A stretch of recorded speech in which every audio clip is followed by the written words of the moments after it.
5G. We hear it literally every single day, right? It's a massive buzzword plastered on billboards, and it's probably staring right back at you from the corner of your phone screen right now.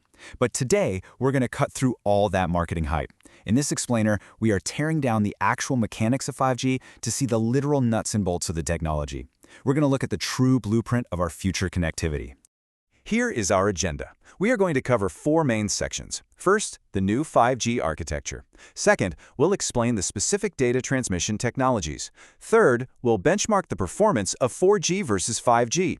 And fourth, we'll dive into the security and societal risks. All right, let's jump right into Section 1, the new 5G architecture. To really appreciate this, you kind of have to look back at how we got here. Snapping through the timeline, remember 2G? That brought us text messaging back in '91. Then 3G gave us basic internet around '98, and 4G introduced mobile video streaming in 2008. But 5G, deployed in 2019, it represents a completely massive leap. It's not just about getting faster internet on your phone. Operating all the way up to an incredible 95 gigahertz, it was built completely from the ground up to handle the Internet of Things and fully automated, interconnected smart cities. The real game changer here is the shift to a software-defined architecture. Think of it like upgrading from a rigid printed paper map to a live, totally dynamic GPS. Unlike the hardware-heavy, rigid models of the past, 5G uses a software-centric, cloud-virtualized approach. This lets operators dynamically manage the network and roll out new services in a flash. By using network automation and edge computing, entire industries like transport, finance, healthcare can collaborate seamlessly. We're talking about machines communicating directly with other machines without needing us humans to supervise them constantly. Moving on to Section 2, Data Transmission Technologies Explained. So how does it actually pull this off? Well, 5G isn't just a simple software update. It's a complete physical overhaul that relies on 5 distinct, brand new physical pillars to actually function. We've got millimeter waves, small cells, massive MIMO, beamforming, and full duplex. Let's break these down. First up, millimeter waves. You know how crowded your Wi-Fi gets? While typical wireless devices crowd the 3 kHz to 6 GHz range, which causes severe interference and dropped connections. 5G entirely bypasses this by opening up a completely new, uncongested frequency range operating between 30 and 300 GHz. But, and this is a big but, there's a serious catch. While this new frequency carries massive amounts of data at lightning speed, millimeter waves are terrible at traveling through obstacles. Literally things like buildings, trees, glass, wood, or, no joke, even a simple raindrop can cause severe signal loss. So how in the world do we solve the raindrop problem? The answer is small cells. Instead of relying on a few massive, high-power antennas like the older networks did, 5G requires a super-dense network of thousands of low-power transmitting stations. By dividing the area into these tiny geographical nodes, if your signal hits a building or bad weather, it just seamlessly hands off to the very next transmitting station. It keeps your connection alive and blazing fast.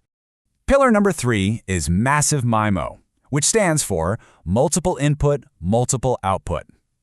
Older cell towers might have, 2 or 4 antennas on them. A massive MIMO system utilizes dozens or even up to an astonishing 128 antennas. Imagine that.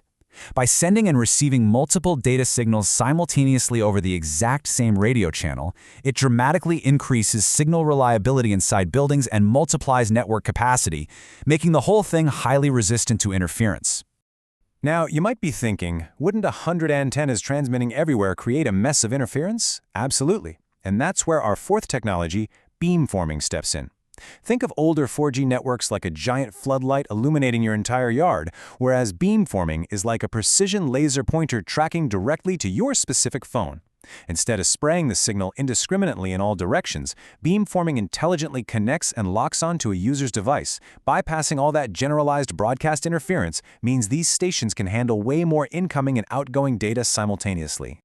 And the final piece of the transmission engine is full duplex. Simply put, this tech enables the simultaneous transmission and reception of data signals on different frequencies. It essentially acts as a perfectly synchronized, high-speed two-way street for data, completely eliminating those invisible data traffic jams that always bog down older networks. Okay, let's head into Section 3, Performance, 4G versus 5G. When we actually benchmark the numbers side by side, the leap from 4G is absolutely staggering. We are looking at a 10 to 100 times increase in data transfer speeds, hitting up to 20 gigabits per second. The overall network capacity? Multiplied by 1,000 times. And amazingly, despite all this power, network energy consumption actually drops by 90%. That extreme efficiency is what allows remote IoT sensors to just sit out in a field with a battery life of up to 10 years. Plus, it supports 10 to 100 times more connected devices all at once. But honestly, for the really advanced sci-fi level industrial applications, the ultimate game changer is this metric right here, a 1 millisecond latency. 4G averaged around 200 milliseconds, but a 1 millisecond delay? That is completely imperceptible to the human brain. It's essentially real time. To put that into perspective, imagine an autonomous vehicle cruising at 100 kilometers per hour. With a standard 4G reaction time of roughly 250 milliseconds, that car will travel almost 7 meters before the braking mechanism even engages. But with 5G, that delay is slashed so much that the car only travels 2.7 centimeters before braking begins. In the real world, out on the highway, that fraction of a second is literally the difference between a fatal collision and a totally safe stop. Which brings us to our final and perhaps most important section, Section 4, Security and Societal Risks. Because 5G is so impossibly fast, highly complex, and is becoming so deeply embedded into our physical reality, we absolutely have to ask a serious question. Is 5G technology actually safe from a cybersecurity standpoint? Well, in the 4G days, security was mostly about physical USIM chips, like that little removable SIM card inside your phone. But 5G is entirely different. It moves away from relying solely on physical chips and instead uses something called network slicing. This essentially divides the overall network into separate, dynamically managed, and highly optimized virtual nodes. So security suddenly transforms into this wildly complex mix of core network defenses combined with highly distributed edge security, all attempting to manage an astronomical number of dynamic connections. But here is where the massive vulnerability lies, the sheer scope of adoption. We are moving absolutely critical societal functions over to this network. Remote telemedicine and healthcare, our smart electricity grids, autonomous transport systems, automated supply chains, they will all operate entirely on 5G. This means the surface area for a devastating cyber attack expands exponentially. An attack isn't just a dropped phone call or frozen video anymore. It's a potential citywide blackout or a completely halted medical procedure. And the sheer density of it all is wild. There can be up to 1 million connected IoT devices per single square kilometer on a 5G network.